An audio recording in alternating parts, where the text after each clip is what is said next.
12, Jueces capítulo número 6, versículo 12.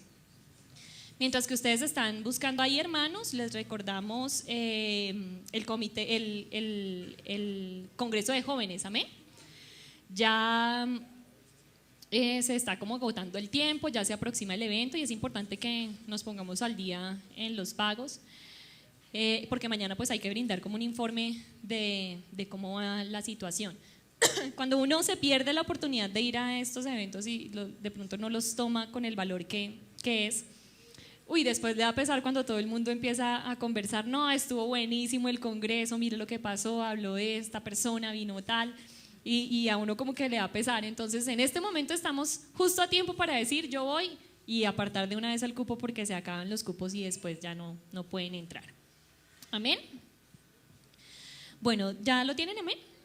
Jueces capítulo número 6, versículo número 12, vamos a leer todos a una sola voz, y dice la palabra del Señor: y el ángel de Jehová se le apareció y le dijo: Jehová está contigo, varón esforzado y valiente. Amén. Pueden tomar asiento, mis hermanos.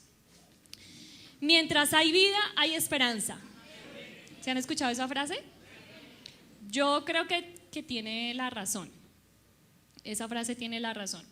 Quiero contarles, hermanos, que yo pues he visto morir muchas personas, y incluso estuve 6 meses por allá en la universidad rotando en una unidad de cuidado intensivo, y pues en una unidad de cuidado intensivo las personas están muy críticas, y vi morir a varias personas ahí en esa unidad, y he visto morir muchas personas, pero han habido unas muertes que para mí han sido muy tristes y muy difíciles, porque como que le entra a uno la preocupación por la vida y el análisis. La primera vez que vi morir a alguien sentí como tanto miedo también, como decepción de la vida, una cantidad de sentimientos muy duros, porque alguien está y al segundo simplemente ya no está.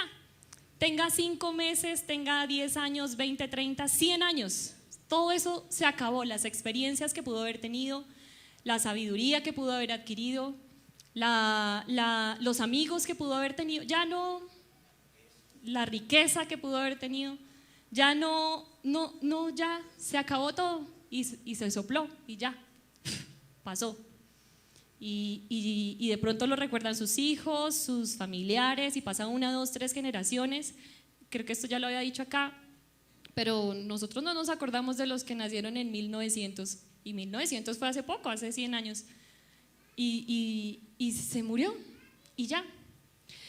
Y la primera vez que vi morir a alguien, pues fue muy duro, duré como unos 3 días, me acuerdo, pensando y analizando. Es una responsabilidad y una carga que uno no puede llevar. Imagínese tener miedo de la muerte, eso no se puede vivir así. No se puede vivir así, preocupado por mi papá, mi mamá, mi familia, se va a morir, nos puede pasar algo en cualquier momento.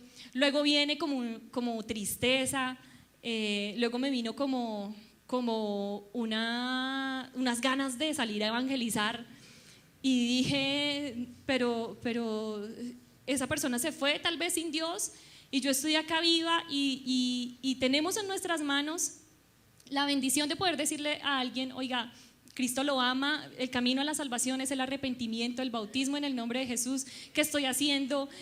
Mejor dicho, hermanos, entré en una crisis esa primera vez, pero mal, muy triste, terminé muy desconcertada y me sentía muy mal. La primera pues fue como la más difícil de todas, y he visto morir varias personas, y de esas personas hay unas muertes que recuerdo también mucho, porque han tenido algo especial. De pronto fue una persona con la que acabé de hablar y tiene mi misma edad, o de pronto tenía una situación parecida a la mía, era una familia de alguien cristiano. Bueno, situaciones. Ya me empezaron a durar las crisis más poquito, ya eran 2 días, 1 día, luego apenas le entraba a uno como todos esos pensamientos rápido en media hora, y ahora pues cuando hay una muerte que me impacta mucho, me deja pensando unos días y ya después pues se me quita. Pero casualmente este viernes, hermanos, llegó ahí al sitio donde yo trabajo una señora tal vez de unos 56 años que tenía dolor abdominal, Ella entró porque tenía dolor de estómago, así como a cualquier persona en el mundo le puede dar dolor de estómago.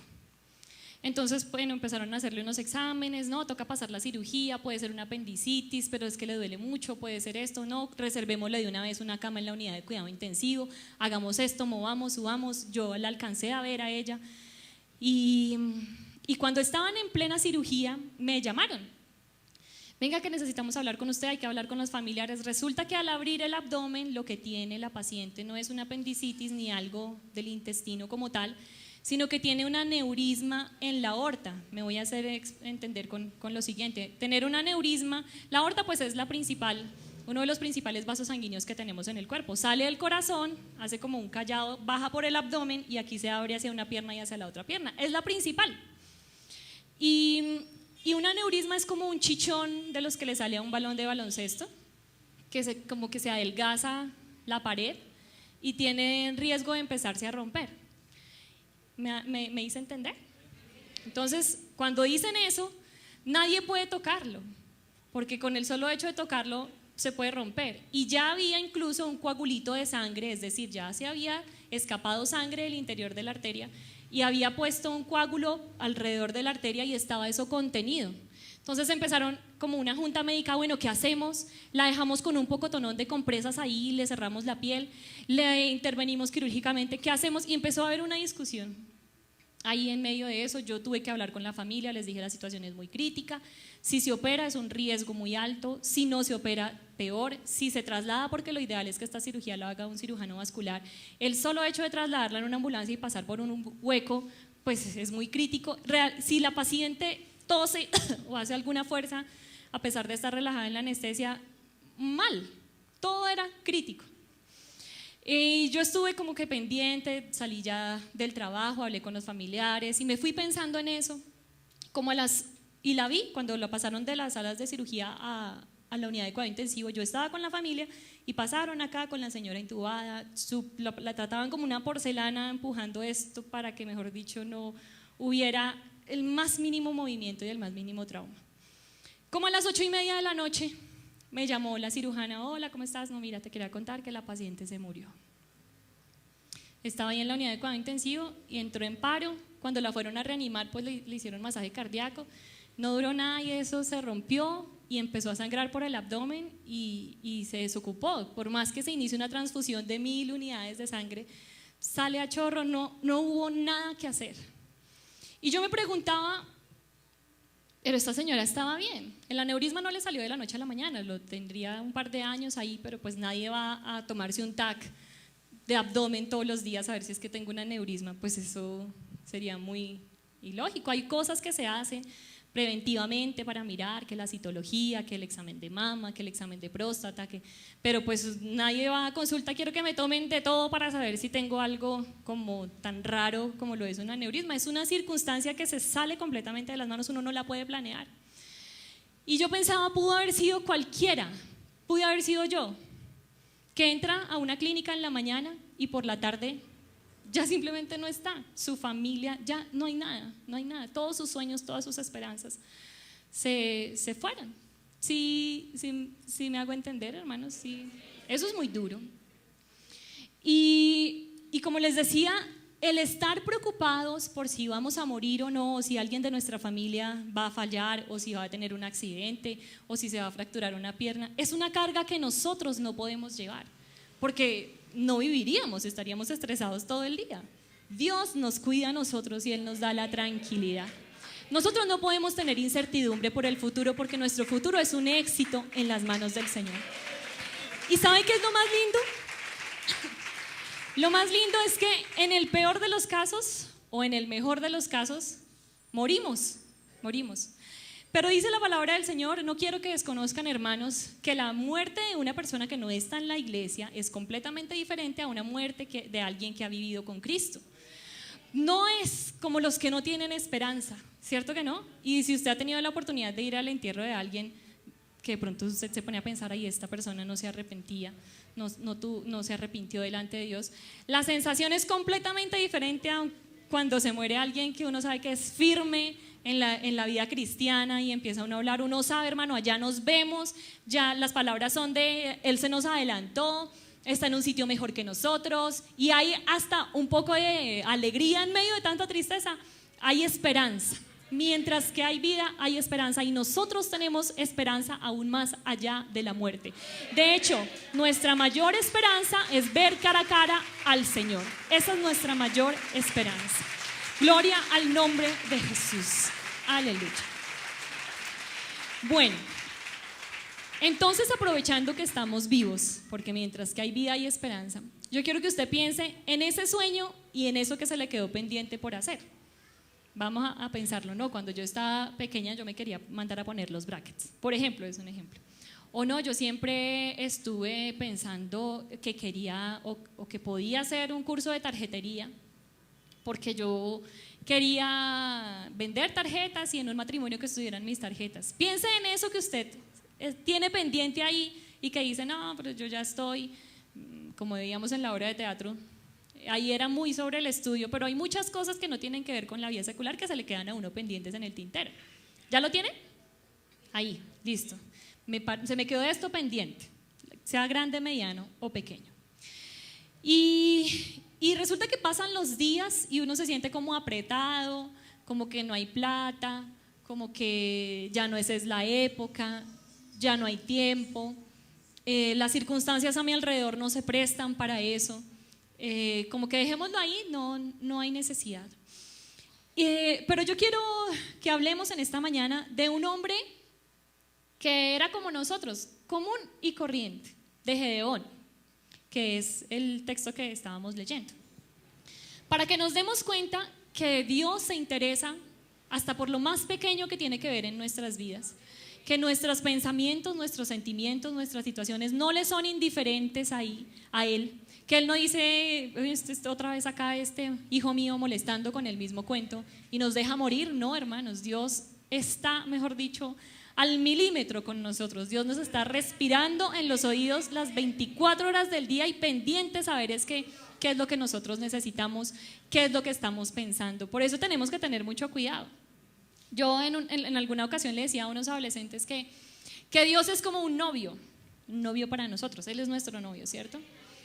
Y es un novio súper rico, multimillonario, tiene de todo. Y él tiene todo el tiempo además para mí, no está trabajando en una empresa ni nada, sino que tiene todo el tiempo para mí. Y entonces él se parquea con un carro ahí al frente de mi casa, ahí al frente está. Y soy yo la que tiene que trabajar, la que tiene que estudiar, la que tiene que moverse, la que tiene que comer, pero soy yo la que decido sacar el tiempo para ir a hablar con él, a comunicarme con él. Es decir, Dios está ahí esperando a que nosotros de vez en cuando o anhelemos en nuestro corazón estar con él. ¿No le parece eso hermoso? Dios está en función de nosotros, hermanos. Dios tanto nos ama que se despojó de ser el rey de reyes y señor de señores y dijo, no, esta muchacha no tiene salvación, yo voy a ir y la voy a salvar porque ella por sí misma no puede. Y vino y murió. ¿Y sabe qué es lo mejor? Que Él está en este culto y ve el fruto de la aflicción de su alma y se siente satisfecho cada vez que usted le canta, cada vez que le dice gloria a Dios, cada vez que levanta sus manos y cada vez que brinda ese aplauso que le está dando al Señor. Señor, queremos agradarte y queremos bendecirte con todos nuestros actos. Señor, gracias. Gracias por tu misericordia. Bueno, entonces vamos a invitar a Gedeón entonces en esta mañana que venga acá. ¿Se lo están imaginando? Entonces, entra, sube. Dios le bendiga, hermano Gedeón, qué gusto conocerlo. Venga, se sienta por acá en esta sillita. Listo, entonces lo tenemos ahí, le vamos a hacer a él una entrevista en este momento. Entonces, cuéntenos, Gedeón, ¿cómo era su situación en esa época cuando estaba pues allá con su papá y estaban los amalecitas? Cuéntenos, ¿qué tiene para contarnos de su situación? Nosotros tenemos para contarle que a veces se nos aprieta mucho el trabajo, que no hay dinero para las cosas, que tenemos muchas cosas pendientes por hacer, pero queremos conocer usted qué es lo que nos tiene para decir. Entonces Gedeón no podía hablar, entonces yo voy a traducirles un poquito lo que él me va a decir. Ajá, más rápido. Listo, gracias. Momento. Gedeón me está diciendo que él estaba en una finca con su papá. El papá de él tenía una finca. Y estaban viviendo en una situación muy difícil porque ni siquiera podían vivir en el pueblo, sino que a causa de una persecución que estaban teniendo por la desobediencia de ellos mismos, Dios había permitido que las personas que estaban alrededor los oprimieran. Y entonces les había tocado como huir y hacer cavernas en las montañas y empezar a hacer su vida en las montañas y no propiamente en el valle, en el pueblo, sino que les tocaba en las montañas, por la misma desobediencia. Y entonces él estaba un día pensando que tenía que hacer una cosa rapidísima y era ir a recoger el trigo, porque cada vez que empezaban a sembrar y empezaban a crecer los frutos y ya era la hora de la siega y ya estaban sus corderitos, sus ovejitas gorditas y sus vacas un poquitico gorditas con lo que podían venir a comer,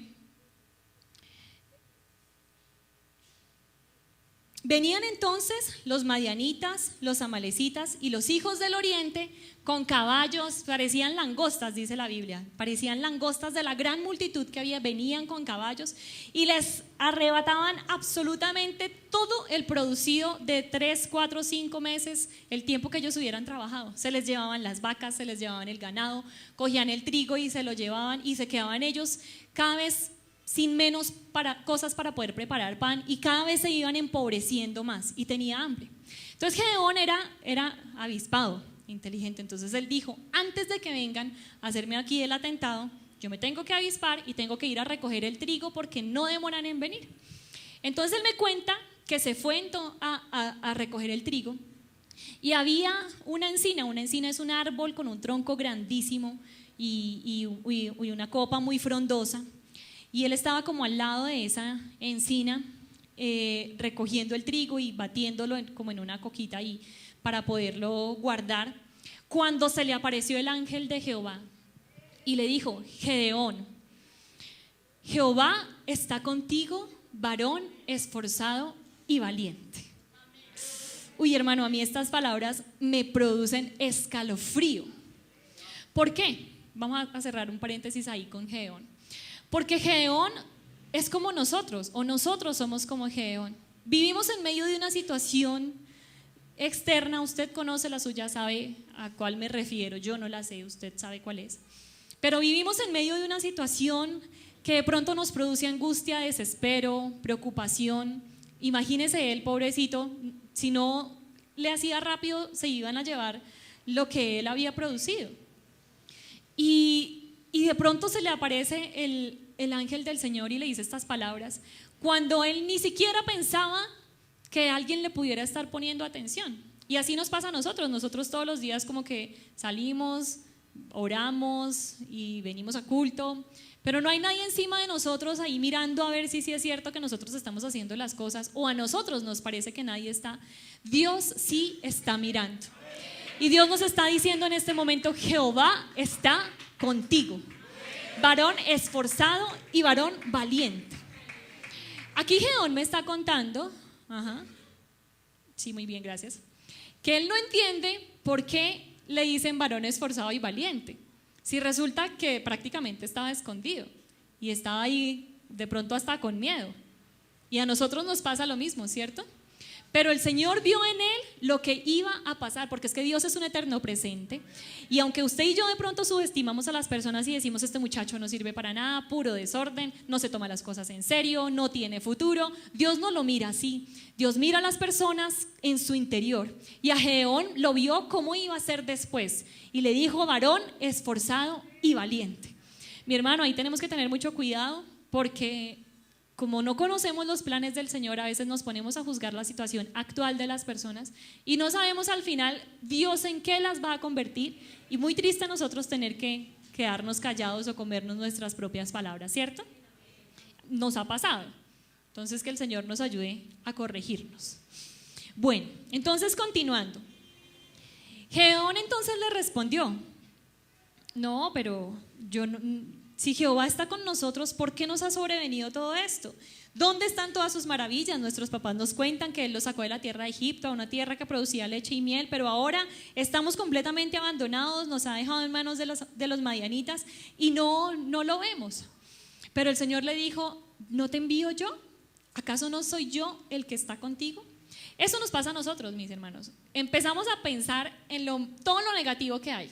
Pero ¿cómo voy a tener yo el respaldo del Señor si mire lo que me ha pasado, mire la situación en la que estoy, mire la enfermedad de mi hijo, mire esto, mire esto, mire esto, mire esto? Y no nos damos cuenta que Dios tiene un propósito en medio de todas esas cosas. Porque a los que amamos a Dios, absolutamente todas las cosas nos ayudan a bien. No es que tuve un accidente, no me preocupe, mi hermano, que todas las cosas le ayudan. No es que mi hijo está enfermo, no es que me echaron del trabajo, todas las cosas. Y todas las cosas, las buenas, las malas, las más o menos, las que nos gustan y las que no nos gustan, todo eso nos ayuda a nuestro bien. Eso es una promesa del Señor. Entonces, mirándole, Jehová le dijo: ve con esta tu fuerza y salvarás a Israel de la mano de los madianitas. ¿No te envío yo? Es decir, nosotros ¿con quién estamos? Como quien dice, ¿usted con quién cree que está hablando? Soy yo el que lo está enviando. Hágalo, hágalo. Mi hermano, piense en eso. Piensa en eso. Es un propósito que usted tiene en las manos del Señor. Cuando nosotros ponemos nuestros sueños en las manos del Señor, se cumplen. La única manera, de hecho, la única manera efectiva de cumplir los sueños es poniéndolos delante de la mano del Señor. Si no es la voluntad de Dios que nosotros cumplamos ese sueño, Dios lo cambia y no nos hace sentir esa sensación de decepción y de no, estoy mal porque nunca lo logré. No, Dios hace todas las cosas tan perfectas, pero tenemos es que ponerlas delante de las manos del Señor. No me da miedo, no se preocupe, que el que está con usted nada más y nada menos es Dios, el creador, el consolador, el dueño de todo, el dueño de la plata, del oro, el que sana, el que es victorioso en todas sus categorías. Entonces, nada de nervios. Entonces respondió Gedeón: Señor mío, ¿con qué salvaré yo a Israel? He aquí, mi familia es la de Manasés, una de las más pequeñas de las tribus. Aparte de mi familia, específicamente de la tribu, es la más pequeña de todas las pequeñas. Y aparte de eso, yo soy el menor de los menores. Mejor dicho, yo soy lo peor. No puedo, no soy nada. Pobrecito, pero el Señor menos mal le estaba respondiendo ahí su necesidad. Y a veces nos pasa a nosotros, pero ¿quién soy yo? Yo ya tengo estos años, yo no tengo esta plata. Los que estudiaron, los que subieron, los que surgieron fueron los demás, mis mismos hermanos, pero yo no. Y eso mismo le pasaba a Gedeón. Pero el Señor le dijo nuevamente: ciertamente yo estaré contigo. No, que es que tengo pendiente hacer esto, hermano, vaya, que el Señor va a estar con usted. Cuando yo estaba haciendo rural, pues yo creo que ese fue el peor año de mi vida. Le pido al Señor que no se tenga que repetir, ya todos los días respiro porque no estoy por allá. Pero mi papá me regaló un pocillito. Yo no sé ni de dónde lo sacaste, papi. Que decía: mi presencia irá contigo y te daré descanso. Hermanos, ese pocillo a mí me fortalecía tanto. Porque cuando yo estaba en las peores circunstancias, cuando tenía el miedo más grande, cuando estaba en la angustia más grande, me acordaba de que la presencia del Señor estaba conmigo y que yo por eso tenía descanso. Y le quiero transmitir esas palabras a usted, le quiero regalar ese pocillo a usted en este momento. Sea cual sea su situación, no se preocupe. La presencia del Señor está con usted y esa presencia es la que nos da descanso. La confianza en Dios nos da paz. Aleluya, gloria a tu nombre, Jesús. Señor, gracias porque te tenemos a ti, porque podemos contar contigo, Señor. Gracias, gracias, gracias, Señor. Gracias. Otro versículo muy importante que va ligado ahí, no viene en ningún pocillo, pero es también muy importante y quiero que lo repita conmigo porque todos nos lo sabemos. Todo lo puedo en Cristo que me fortalece. ¿Cuántos decimos? Todo lo puedo en Cristo que me fortalece. ¿Y qué es todo? Todo, absolutamente todo. A veces nosotros nos vemos con muchas limitaciones. Hay una chica que se llama Jessica Cox, no sé si la han escuchado. Ella tiene 31 años en este momento y nació sin brazos. Imagínese eso. Muy duro, muy duro. Imagínese que usted va a visitar a un bebecito que acabó de nacer. No es que le falta un brazo. Y esos casos son reales, son casos de la vida real. Esta mujer nació sin los dos brazos, pero a día de hoy es la primera mujer que ha logrado pilotear una avioneta, un avión sin brazos. Y uno dice, pero ¿cómo? Yo estuve mirando las fotos en internet y se ve espectacular. Uno no entiende ni cómo lo hace. Imagínese eso. Si ella no tiene brazos y pilotea un avión, ¿cuántas cosas más nosotros no podemos hacer? Es más, dice que es cinturón negro en taekwondo. Yo no me imagino eso.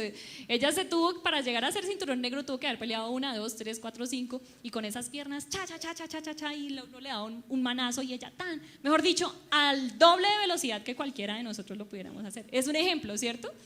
Todo lo puedo en Cristo que me fortalece. A nosotros no nos queda nada grande, no por nosotros, hermanos, porque nosotros seguimos siendo exactamente los mismos, pero porque Dios está con nosotros, por eso es que somos diferentes. Hay otra persona que se llama Lizzy Velázquez, es otro tema diferente. Esta era una chica de 17 años que estaba ahí en internet, cuando un día puso ahí que la mujer más fea, vio en un video que decía la mujer más fea del mundo, y cuando le puso clic, la mujer más fea del mundo era ella en el video durante 8 segundos. ¿Usted se imagina eso? ¿Qué trauma tan grande? De pronto si dijeran el hombre más feo del mundo, el hombre llega y, ay no, pero esta gente sí molesta. Pero para nosotras las mujeres, yo creo que eso uno trata como de estar bonito y somos un poquito más, como que nos interesa un poquito más eso. Ay, miren, acá está, ella es Jessica Cox. Jessica Cox. Vamos a buscar, no busquemos a Lizzy. Pero imagínense eso tan duro. A ella le dijeron que era la mujer más fea del mundo y tenía 17 años. Eso es mejor dicho, uy no, humanamente para uno morirse de la tristeza, ¿cierto? Eso golpea mucho.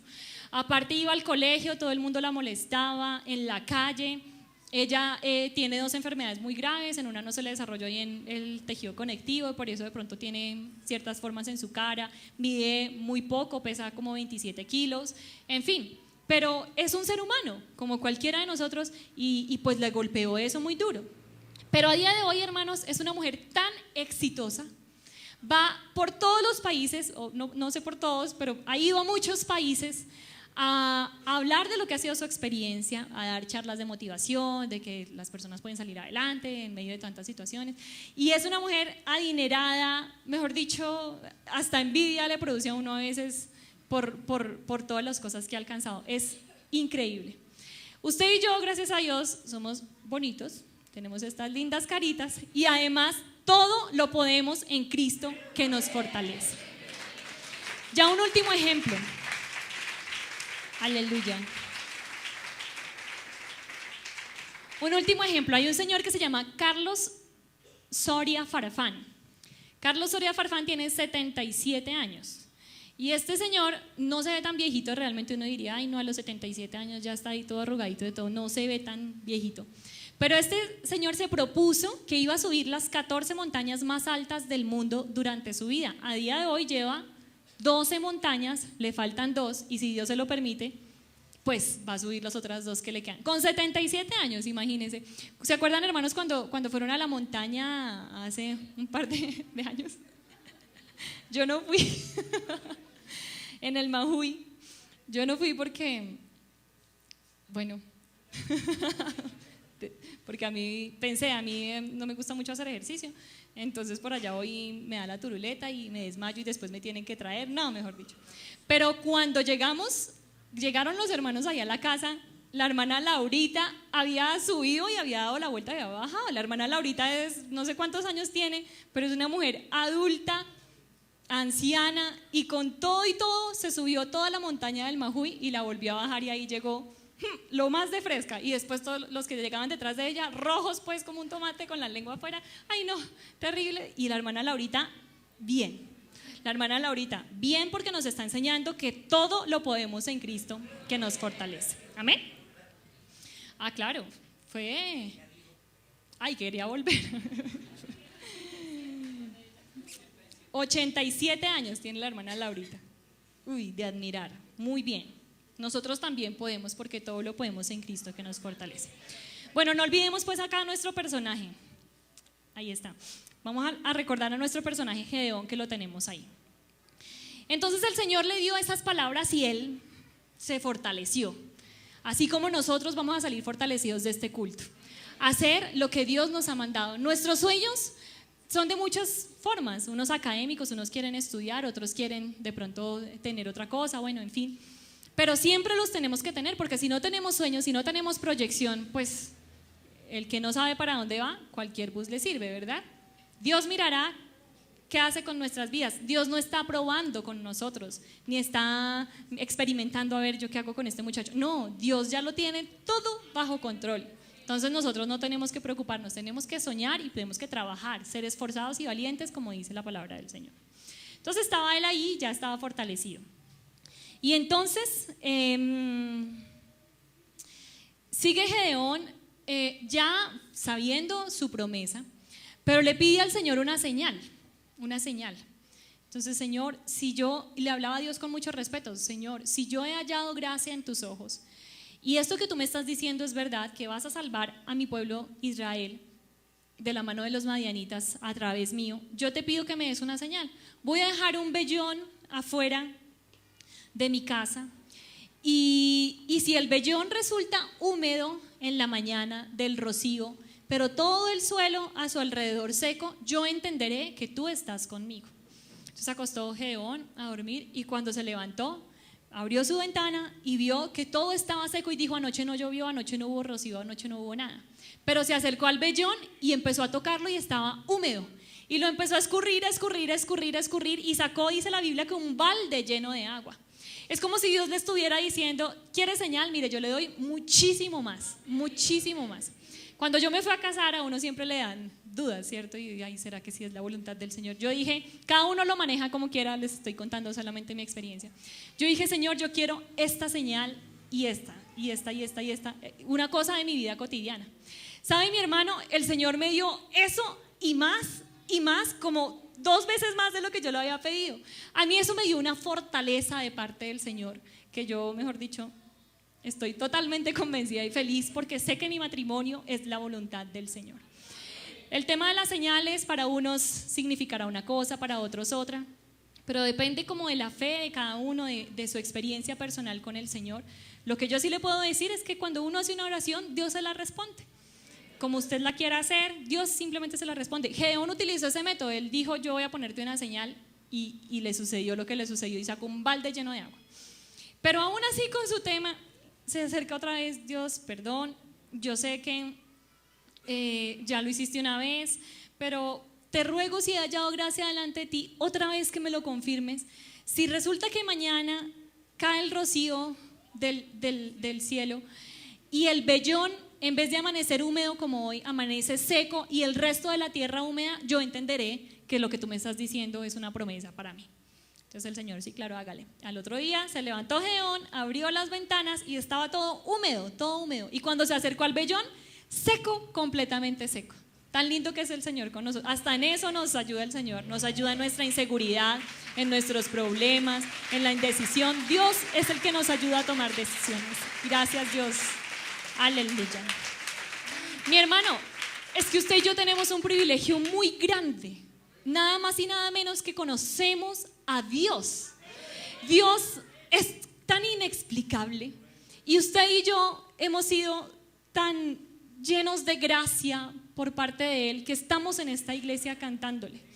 Dice la Biblia: no es del que más corre, no es por bonitos, por feos, por juiciosos, porque tengamos dinero. No es del que más corre, es del quien Señor tiene misericordia. Y a mí me llenan esas palabras de tanta gracia. Usted y yo estamos aquí por la pura misericordia del Señor. A veces no entendemos la grandeza de lo que significa ser cristiano, pero yo estoy feliz y agradecida con el Señor, porque un día alguien le golpeó a la puerta y evangelizó a mi papá, y Dios ya sabía que yo iba a ser hija de Él y que iba a ser cristiana, y eso para mí es lo mejor que me ha podido pasar en la vida. Mi papá me pudo haber enseñado muchas cosas, o pudo no haber estado en muchas cosas también, pero lo más lindo que un hijo de Dios tiene, o una persona que ha tenido el honor de nacer en un hogar cristiano, lo más lindo que tiene es esa herencia de los papás que nos permitieron conectarnos con el Señor y de alguna manera darnos la salvación así más fácil, ¿cierto? ¿Usted está agradecido con el Señor por su salvación? Yo también, aleluya, una alabanza al Señor por eso. Gloria al nombre de Jesús. Bueno, y ya como para cortar el tema, resulta que Gedeón, pero un momentico le voy a volver a preguntar por qué, para que me refresque.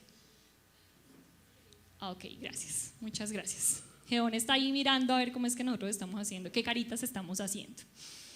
Entonces, Gedeón empezó como a listar las filas y listo, vamos a llamar a nuestros amigos, nuestros hermanos de este sitio, del otro, y empezó a reunir a su pueblo para que fueran un ejército y se pudieran reunir para pelear. Entonces había una reunión de 32,000 hombres, 32,000 personas. Y el Señor, hablando con él, le dijo, no, un momento, 32,000 personas son muchas. Si yo voy a hacer una obra a través de usted, si van todas esas personas, después van a decir los israelitas que fue por mano de ellos que se alcanzó esa victoria, y pues no. Gedeón, hágame un favor, dígale a las personas con las que usted está que el que tiene miedo, que el que le tiemblan las piernas, tranquilo, madrugue y devuélvase para la casa, no le va a pasar absolutamente nada, bien pueda. Entonces se levantó Gedeón y le preguntó a todo el mundo, bueno, ejército de 33,000, ejército, Dios ha hablado conmigo y me ha dicho que el que quiera irse para la casa porque le da miedo, hágalo. Y entonces dice la palabra del Señor, y se devolvieron de los pueblos 22,000 y quedaron 10,000. Los amalecitas en este texto no menciona cuántos eran, pero sí dice que eran como langostas, que estaban regados por todas partes, debían ser muchísimos, muchísimos. Y los de Israel eran mucho más poquitos. Y eran primero 32,000 y luego se redujeron a 10,000, porque Dios les dijo que el que tuviera miedo que tranquilo. Entonces el Señor le dice a Gedeón, aún es mucho el pueblo, y si eso sigue sucediendo van a decir que por mano de ellos mismos es que se están salvando, y así no es, la victoria viene de parte mía.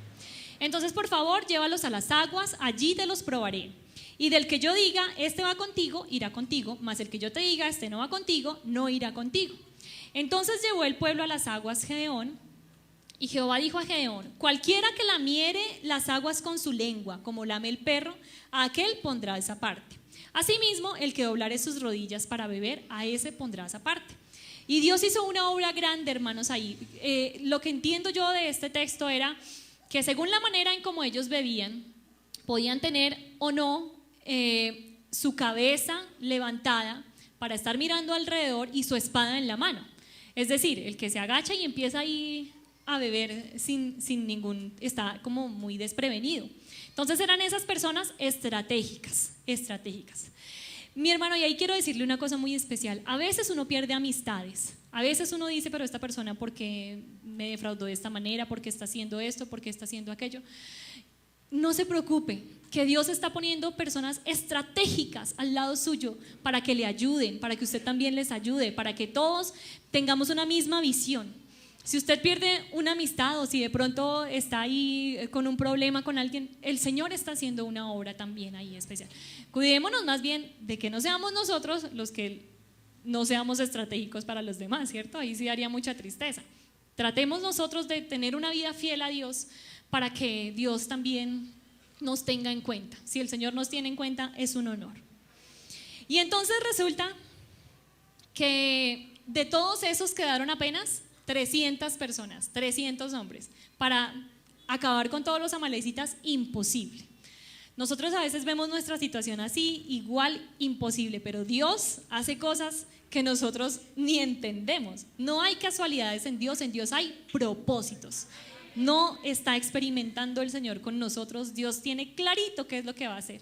Dios sabe perfectamente nosotros de quién somos y para dónde vamos. Amén.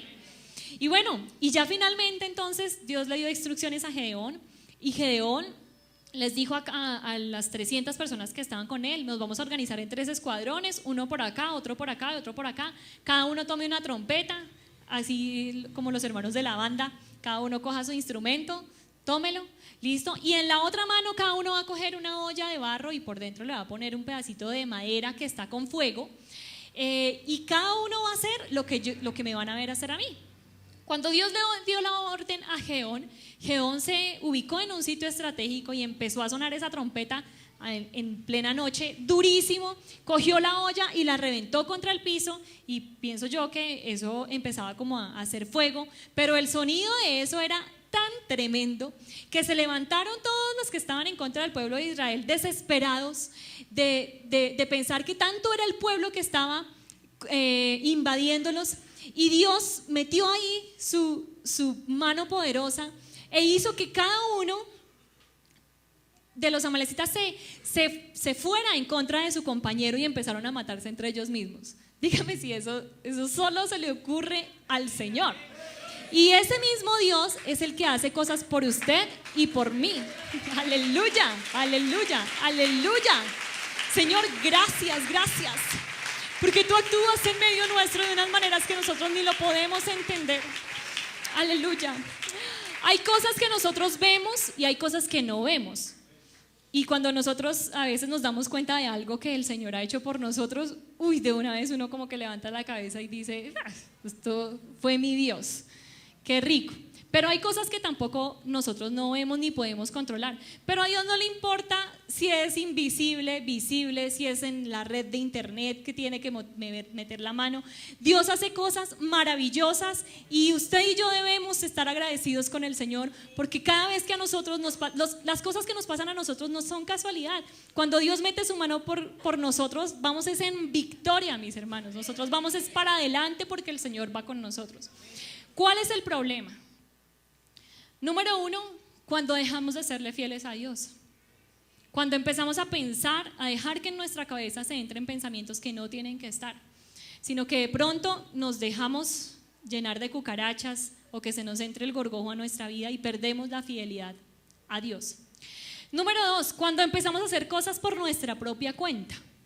No, a mí me parece que esto es así, me parece que esto puede ser de esta manera, y no le consultamos a Dios. Mire tan lindo que en la historia que acabamos de mirar, Gedeón y Dios estaban conectados todo el tiempo. Estaba Dios diciéndole una cosa, él a pesar de sus dudas, Dios le respondía, él volvía otra vez y le preguntaba y Dios le respondía, y las instrucciones que le daban era clarito. Dios nos habla, hermanos, a nosotros, y de pronto no escuchamos a las 2 de la mañana, como dice mi papá, una voz de ultratumba, levántate a orar, o la decisión que debes tomar es azul. No, pero Dios en cada culto tiene una palabra para nosotros y nos la dice clarito.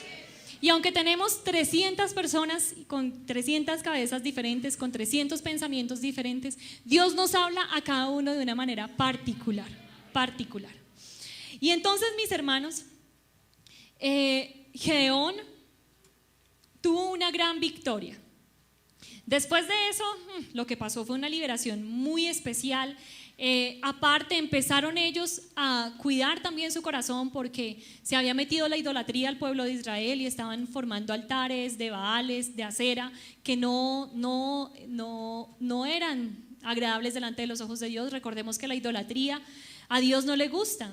La idolatría es un pecado delante de los ojos de Dios. Y usted lo puede comprobar porque Isaías 44, 45 y 46 empieza hablando de la insensatez de la idolatría. Y dice que una persona va, corta un árbol, con ese mismo árbol va y hace un mueble y se sienta en el mueble, y con ese mismo árbol va y hace una hoguera y se calienta, y con ese mismo árbol va y hace una estatua y se arrodilla delante de ello. Y eso a Dios no le gusta. Usted en su casa puede leer Isaías 44. Pero Dios les dio a ellos una victoria muy grande. Vamos a despedir entonces a Gedeón en esta mañana. Le vamos a dar muchas gracias por habernos permitido conocerle. Nosotros vamos a tratar acá un asunto privado y él pues nos va a hacer el favor de esperarnos allá porque va para otro culto. Entonces, ¿sabe, mi hermano? Puede que Gedeón haya tenido miedo como nosotros, haya sido débil como nosotros, haya tenido de pronto dudas como nosotros. Sus circunstancias no eran las mejores como las de nosotros a veces. De pronto la de él era un poquito más complicada que nuestra situación. Pero él sí nos deja una gran enseñanza. Y es que nosotros tenemos que confiar en el Señor. Y es que Dios a nosotros nos ha dado promesas de victoria, de bendición. Y es que nosotros tenemos que tener 2 o 3 características de las que Él tiene. Debemos esforzarnos, debemos ser valientes y debemos asegurarnos de que la presencia del Señor esté con nosotros. Si somos esforzados y somos valientes, pero estamos lejos de la presencia del Señor, fatal, perdemos el año, no estamos haciendo nada. Pero si tenemos al Señor y aparte nos invitan esta mañana a que seamos esforzados y valientes, hermanos, tenemos todas las de ganar. Quiero invitarlo, mi hermano, a que esté de pie, por favor. Si usted tiene un propósito delante de los ojos del Señor, no lo abandone, porque mientras que hay vida, hay esperanza. Porque eso que usted tiene por hacer, de alguna manera Dios lo va a convertir para que sea provecho para los hermanos de acá de la iglesia, para que sea de bendición. Dios hace cosas tan raras que hace que nosotros, las cosas materiales que hacemos, Él las convierte como en cosas espirituales. Me explico.